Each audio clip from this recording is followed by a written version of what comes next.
있습니다. 12년 동안 형기를 마치고 교도소를 나온 조두수는 담당 보호관찰소에서도 출소 절차를 모두 마쳤습니다. 이제 사회로 나온 조두수는 안산의 거주지로 이동해서 사법당국과 지자체의 감시를 받게 됩니다. 현장에 취재기자 나가 있습니다. 홍민기 기자. 네, 경기도 안산 보호관찰소 앞에 나와 있습니다. 네, 조두순이 그곳을 떠난 건가요?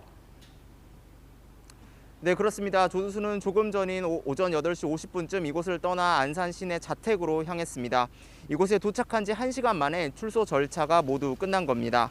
앞서 보호관찰소를 나온 조두수는 이번에도 남부교도소에서 나올 때 타고 왔던 은색 관용차에 올랐습니다. 앞서 조두수는 오늘 오전 7시 50분쯤 이곳에 도착했습니다. 모자를 눌러쓰고 흰색 마스크를 쓴 모습이었습니다. 관용차로 이송된 조두수는 이동 중에 시민 분노를 의식한 듯 천인 공노할 죄를 저질렀다며 반성하겠다고 말한 것으로 알려졌습니다. 제가 나와 있는 이곳은 앞으로 조두순을 감독할 보호관찰소입니다. 조두순은 이곳에서 몇 가지 절차를 밟았는데요. 신상 정보 등을 서면으로 신고하고 보호관찰 개시 신고서를 제출하는 절차가 진행됐습니다. 꼭 지켜야 할 사항들에 대한 안내도 받았습니다. 보통 전자발찌 착용자는 형 집행이 종료되고 열흘 안에만 보호관찰소에 출석하면 됩니다. 그런데 조두수는 출소 당일인 오늘 출석을 희망했다고 교정당국은 설명했습니다. 네, 조두순이 이제 사회로 나오게 된 건데 특히 인근 지역 주민들의 우려가 참 큰 상황 아니겠습니까? 경찰이나 지자체는 어떻게 대비하고 있나요?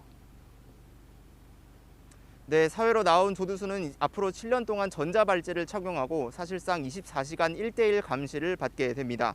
통상 보호관찰관 1명은 15명 안팎의 성범죄자를 관리하는데요. 조두순의 경우에는 조두순 1명만 따로 관리하는 보호관찰관이 붙었습니다. 조두순은 이 보호관찰관에게 생활 계획을 보고해야 하고 주 4회 이상 면담도 해야 합니다. 집 안에는 재택 감독 장치를 설치해 외출 여부를 확인합니다. 집 바깥에는 시청과 경찰이 관리하는 특별 방범초소 2곳이 설치됐습니다. 안산 단원경찰서는 5명으로 구성된 특별 관리팀도 운영합니다. 안산시도 조두순 거주지 근처에 CCTV를 추가로 설치하고 무술 유단자가 포함된 청원경찰 12명을 채용해 24시간 순찰하도록 했습니다. 주변에 어린이집과 유치원, 초등학교가 많은 만큼 통학로 순찰도 강화합니다. 검찰은 조두순에 대한 특별 준수사항 적용을 법원에 요청한 상태입니다. 야간 외출과 평시 학교 등 교육시설 출입, 음주까지 금지해달라는 건데 법원이 조만간 결론을 내릴 방침입니다. 사회로 돌아온 시민 조두순을 어떻게 관리해야 할지 사법당국과 지자체의 고심이 깊은 모양새입니다. 지금까지 경기도 안산 보호관찰소 앞에서 YTN 홍민기입니다.